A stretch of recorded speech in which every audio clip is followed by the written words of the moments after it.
जय श्री राम जनता जनार्दन। दोस्तों, मैं फिर से हाजिर हूँ आपकी सेवा में एक और छोटी कैप कंपनी लेकर के। दोस्तों, ये कंपनी भी बहुत छोटी है और अब आप ऐसा मत सोचिएगा कि मैं बार बार छोटी कंपनियाँ ही लाता हूँ 100 करोड़ के नीचे की। नहीं, एक्चुअली क्या है कि मेरा फोकस छोटी छोटी कंपनियों पर ज़्यादा रहता है और बड़ी कंपनियाँ भी मैं देखता हूँ। मैं मिक्स करके वीडियो बनाता हूँ, कभी छोटी कभी बड़ी भी, स्मॉल कैप में भी, माइक्रो कैप में भी, मिड कैप में भी, सब में वीडियोस बनाऊँगा मैं आगे चल के धीरे धीरे। फ़िलहाल अभी जो छोटी छोटी कंपनियाँ हैं जो बढ़िया स्तर पे हैं, तो मैं उन कंपनियों को आपके साथ में शेयर करता हूँ। ठीक है दोस्तों, आप अपने हिसाब से पढ़ सकते हैं कंपनीज़ को। ये एक छोटी सी कंपनी है, मात्र 39 या 40 करोड़ के करीब करीब मार्केट कैप है। छोटी कंपनी है और न्यूली लिस्टेड कंपनी है और NBFC सेक्टर से आती है। SMEs को लोन प्रदान करती है कंपनी छोटे स्तर पे। लोन बुक भी बहुत बड़ा नहीं है, छोटा है, यानी कि अभी कंपनी स्टार्टिंग फेज में है और मुझे लगता है दोस्तों इस कंपनी में ग्रोथ आ सकती है। आप अपने स्तर पे इस कंपनी को पढ़ें, देखें, ठीक है, उसके बाद ही आप दोस्तों कोई फैसला लें। मैं अपने स्तर पे पढ़ चुका हूँ कंपनी को, खास ज़्यादा डेटा अवेलेबल नहीं है, ठीक है, और आप भी अपने हिसाब से पढ़ें, देखें, ठीक है दोस्तों। छोटी कंपनी है, कंपनी का नाम आप देख सकते हैं JA फाइनेंस लिमिटेड, और चार्ट भी दोस्तों खासा अवेलेबल नहीं है कंपनी का। आप मैक्सिमम में जाके देखेंगे तो अभी 2023 में कंपनी आई है, अप्रैल 2023 में, एक साल ही हुआ है जब से कंपनी आई है। तब से अभी तक चार्ट वहीं का वहीं रुका हुआ है, उसी रेंज में 31, 33, वही 31, 33, 36 के करीब करीब ही उसी रेंज में कंपनी रुकी हुई है, क्योंकि कंपनी का इनकम भी उसी रेंज में रुका हुआ है।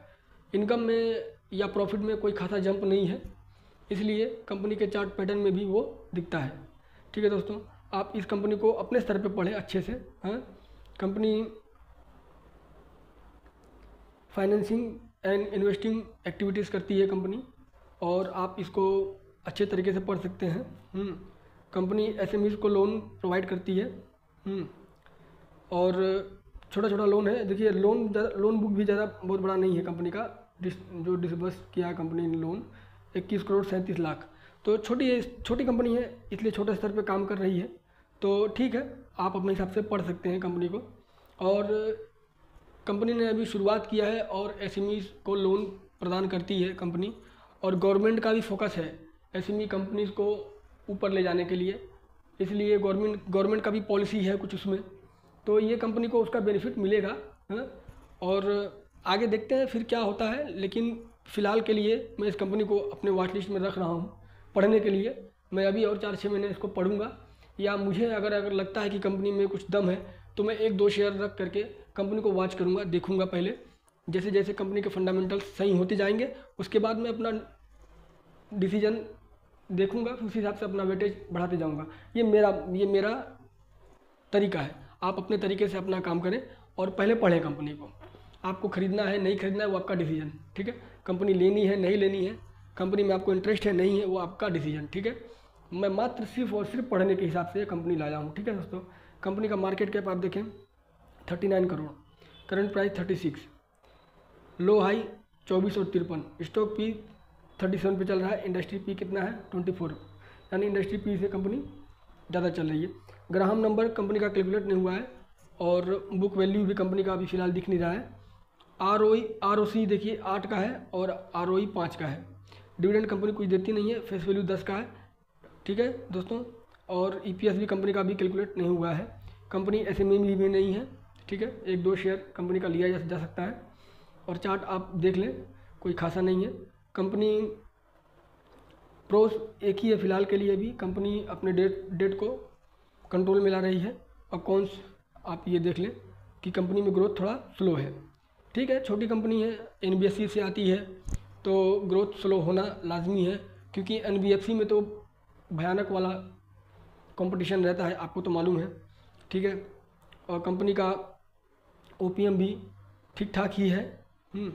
और ईयरली बेसिस पे चलते हैं हम लोग सेल्स में। एक मिनट, सेल्स में आप ईयरली बेसिस पे जाएंगे तो देखिए सेल्स 2021 में 1.79, फिर 3, फिर 2, फिर 3, फिर 2.5, यानी कि सेल्स रुका हुआ सा ही है। ठीक है, बहुत ज़्यादा ग्रोथ नहीं है ये कह सकते हैं, लेकिन हाँ जब ग्रोथ आएगी तो अच्छी आएगी, क्योंकि कंपनी आज सेल्स छोटा कर रही है, 2-2.5 करोड़ का सेल कर रही है।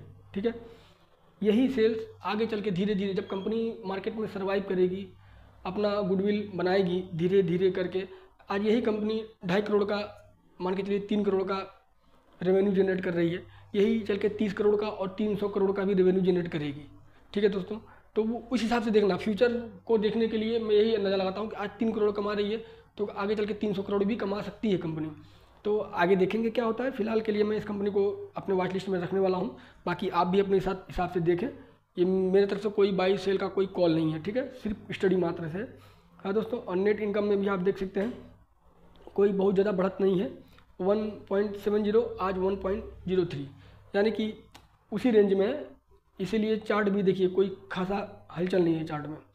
ठीक है, और कंपनी पे बोरोइंग जहाँ पहले 7-8 करोड़ हुआ करती थी आज 4 करोड़ है, और कंपनी का रिजर्व भी ठीक ठाक है, 9 करोड़ है। तो ठीक है, छोटी कंपनी है, बहुत छोटी कंपनी है, तो इतना चलेगा।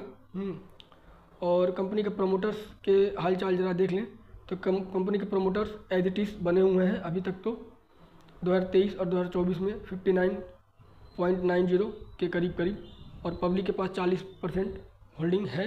तो 59% का होल्डिंग प्रमोटर्स का बहुत ही डिसेंट है, तो इतना सही है, स्वीकार करने योग्य है।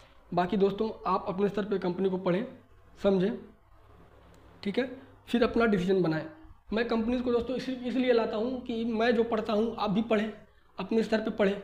ठीक है, और बहुत से लोग देखिए दोस्तों, इस मार्केट में ना ऐसे बहुत बड़े इन्वेस्टर भी हैं जो ठीक है अपना बड़ा पैसा बड़े कंपनीज में डालते हैं, लेकिन उनका भी एक छोटा पोर्टफोलियो अलग रहता है जिसमें सिर्फ छोटी छोटी कंपनियां रहेंगी। और छोटी छोटी कंपनियों में ज़रूरी नहीं है कि आप 2, 4, 5 या 10 ही रखें, नहीं, आप 100, 200 रख सकते हैं। ये मैं जानता हूँ, मुझे ये मतलब जानता हूँ, मतलब मैं आपको किसी को बताने के लिए नहीं, मतलब मैं किसी को ज्ञान नहीं दे रहा हूँ, लेकिन ये मेरा नॉलेज है। मैं जहाँ तक जानता हूँ कि अगर छोटी छोटी कंपनियाँ 100 करोड़ के नीचे की कंपनियाँ पकड़नी है तो आप अपने पोर्टफोलियो में 100-200 कंपनी भी रख सकते हैं।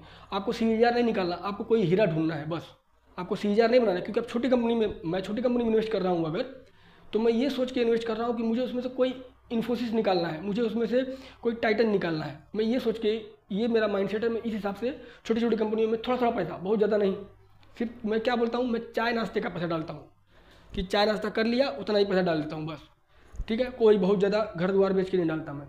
तो छोटी छोटी कंपनियाँ अगर 100-200 मेरे एक पोर्टफोलियो में है छोटी छोटी, तो ठीक है, मैं बोलता हूँ 100 कंपनी में से मेरी 60 कंपनियाँ डूब जाएंगी, 40 चलेंगी, 40 में से कोई 4 निकलेंगी, 4 भी छोड़िए, कोई एक तो निकलेगी इन्फोसिस की जैसा, तो बस है ना बाबा। तो उस तरीके से मैं चलता हूँ। तो मैं ये नहीं कहता कि मेरे हिसाब से आप भी चलें, नहीं, आप अपना स्टडी अपने हिसाब से करें। आपका लाइफ का, सबका अपना लाइफ का जर्नी है, अपने तरीके से हर कोई जीता है। आप अपना डिसीजन खुद से लें। और मेरा पोर्टफोलियो बड़ा भी है, छोटा भी है, तो मैं छोटी कंपनियाँ इसलिए रखता हूँ कि मेरा एक पोर्टफोलियो अलग छोटी छोटी कंपनियों से लेकर चलते रहे। बाकी फिर दोस्तों आप अपने हिसाब से देखें, पढ़ें, समझें, जानें, उसके बाद ही कोई डिसीजन लें। और किसी के कहने पे कोई डिसीजन कभी भी ना लें। ठीक है, मैं कभी भी, मैं फिर से रिपीट कर दूँ, मैं कभी भी बाई सेल का कॉल नहीं देता। आपको खरीदना है नहीं खरीदना वो आपका डिसीजन, ठीक है, लेकिन आप पहले कंपनी को पढ़ें, 1 दिन पढ़ें, 2 दिन पढ़ें, 10 दिन पढ़ें, ज़रूरत पड़े तो 1 महीना पढ़ना पड़ेगा। ठीक है, जब तक कि पूरा कन्विक्शन न बन जाए तब तक किसी को कोई भी डिसीजन नहीं लेना। ये मैं मानता हूँ, मैं कभी डिसीजन नहीं लेता, मैं भावनाओं में बह के कोई डिसीजन नहीं लेता। ठीक है, मेरा सीधा रूल है, आंकड़े ही सही बताते हैं, आंकड़ों को ही मैं फॉलो करता हूँ। ठीक है, डेटा कभी झूठ नहीं बोलता। ठीक है दोस्तों, चलिए दोस्तों फिर मिलेंगे अगले वीडियो में, तब तक के लिए जय श्री राम। और सब्सक्राइब और शेयर भी कर लें दोस्तों, कमेंट भी करें, अच्छा करे बुरा करे चाहे जैसा भी, कमेंट आपका सर आँखों पे। ठीक है दोस्तों, चलिए फिर मिलेंगे अगले वीडियो में, तब तक के लिए जय श्री राम।